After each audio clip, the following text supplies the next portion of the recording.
દેવભૂમિ દ્વારકા જિલ્લાના ભાણવડ તાલુકાના ભરતપુર અને મોખાણા ગામના 50 જેટલા ખેડૂતો પહોંચ્યા હતા પ્રાંત કચેરીએ। ખેડૂતો પોતાના 12 જેટલા વિવિધ મુદ્દાઓને લઈને આવેદન આપવા પહોંચ્યા હતા। પોરબંદરથી સિતલા કાલાવાડ નેશનલ હાઈવે સંપાદનને લઈને ખેડૂતોમાં આક્રોશ છે। 45 જેટલા ખેડૂતોની જમીન સંપાદન થતી હોવાથી ખેડૂતોમાં રોષ ભભૂકી ઉઠ્યો। 2014માં ભૂલ ભરેલી જમીન માપણીનું સંપાદન થયું હોવાના આક્ષેપ છે।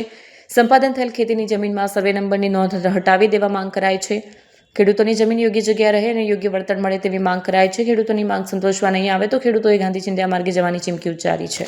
આજ રોજ ભરતપુર ગામ મોખાણા ગામના ખેડૂતો મળી આજ રોજ પ્રાંત કચેરીએ આવેદનપત્ર દેવા માટે આવેલ છે કે જે નેશનલ હાઈવે 151 પોરબંદર ચિતલા કાલાવડ જે જઈ રહ્યો છે તેમાં જમીન સંપાદન બાબતે જે નોંધ પાડવામાં આવેલ છે જે ખરેખર નોંધ ખોટી પાડેલ છે અને 2014ની જે માપણી કરેલ છે તે મુજબ ઉલટ સુલટ જમીનના સર્વે નંબર હોવાથી જે જમીન સંપાદન થાય તો એમાં કજિયાનો મૂળ ઊભું થાય એવી સ્થિતિ છે।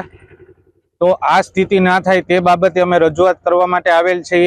તો જે પ્રમોલ્ગેશનમાં જે ભૂલ ભરેલી છે તે પહેલાં તો ભૂલ સુધારી લઈએ અને આજ રોજ આવેલા ખેડૂતોની માગણી પણ એવી છે કે જે વળતર છે તો 2025ની જંત્રી મુજબ જે લેટેસ્ટ જંત્રી મુજબ અને યોગ્ય અત્યારે બજાર ભાવ મુજબ જંત્રી ચૂકવવામાં આવે અને જે નોંધ પાડી અને જે ધિરાણ ને જે બધી કામગીરી ખેડૂતોની અત્યારે બંધ થયેલ છે તો ખેડૂતોનો ધિરાણ ચાલુ રહે એવા હેતુથી અમારી માગણી છે કે જેટલી જમીન જેટલા ગુઠા સંપાદન થાય એટલી જ નોંધ પાડવી આવી અમારી રજૂઆતો છે।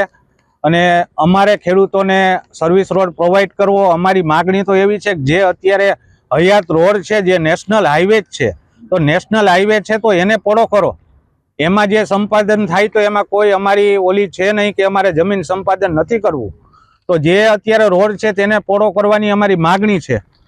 એવી અમારી યોગ્ય માગણીને માન આપી અને ખેડૂતોને કોઈ પણ જાતની ઓલી ના થાય એ બાબતે સહકાર આપી અને જો અમારી આ તમામ માગણીઓ સ્વીકારવામાં નહીં આવે તો ગાંધી ચિંધ્યા માર્ગે તમામ ખેડૂતો અમે આંદોલન ઉપર ઉતરશું એવી અમારી સરકારશ્રીને અપીલ છે। જય હિન્દ, જય ભારત, જય કિસાન, જય જવાન।